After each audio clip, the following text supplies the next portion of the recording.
آدمی یہ کہے کہ جو اللہ تعالیٰ چاہے اور آپ چاہیں، جو اللہ تعالیٰ چاہے اور فلاں آدمی چاہے، یعنی آدمی کسی سے کوئی کام کروا رہا ہے، مثال کے طور پر کسی سے گھر بنوا رہا ہے، جو گھر کا کاریگر ہے، مستری ہے، اس سے کہے کہ مجھے 1 مہینے کے اندر گھر بنوانا ہے، اگر اللہ تعالیٰ نے چاہا اور آپ نے چاہا تو 1 مہینے میں گھر تیار ہو جائے گا۔ تو اس طریقے سے اگر آدمی بولتا ہے کہ اگر اللہ نے چاہا اور آپ نے چاہا، تو یہ شرک اصغر اور کے ذریعے اگر اللہ کے برابر کر دیا، چونکہ وہ مستری جو سبب ہے گھر بنانے کا، سبب ہے لیکن اور کے ذریعے اس کو اللہ کے برابر جوڑ رہا ہے صرف لفظ میں، تو یہ شرک اصغر ہوگا۔ اگر حقیقت میں جوڑتا ہے، اس کی چاہت کو اللہ کے برابر مانتا ہے، تو شرک اکبر ہوگا۔ اللہ کے رسول صلی اللہ علیہ وسلم کے سامنے ایک صحابی نے بات کرتے ہوئے کہا ماشاء اللہ و شئت، جو اللہ تعالیٰ چاہے اور آپ چاہیں۔ تو اللہ کے رسول صلی اللہ علیہ وسلم ناراض ہو گئے، آپ نے کیا فرمایا؟ اجعلتنی مع اللہ ندا، کیا تو نے مجھے اللہ تعالیٰ کے ساتھ شریک بنا دیا؟ لا بل ماشاء اللہ وحدہ، بلکہ تم ایسا کہو جو صرف اور صرف اللہ رب العالمین چاہے۔ جو اللہ چاہتا وہی ہوتا ہے، اس کے علاوہ کوئی نہیں چاہتا۔ لیکن جو سبب ہے دنیا میں، جیسے گھر بنانے والا ہے، موبائل بنانے والا ہے، یا کوئی اور کام کرنے والا، پنکھا بنانے والا، لائٹ بنانے والا،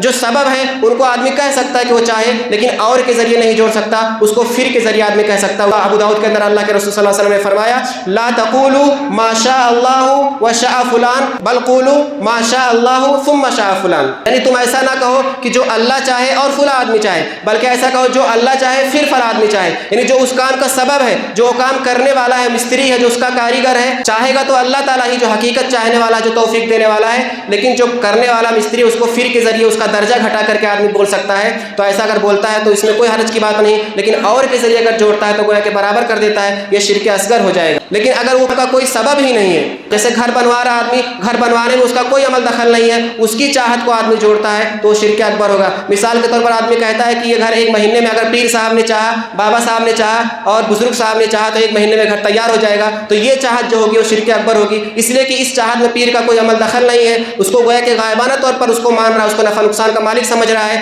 اور اس کو مختار کل سمجھ رہا ہے، تبھی اس کی چاہت کا ذکر کر رہا ہے۔ تو اس طریقے سے آدمی ذکر کر رہا ہے تو وہ شرک اکبر ہوگا۔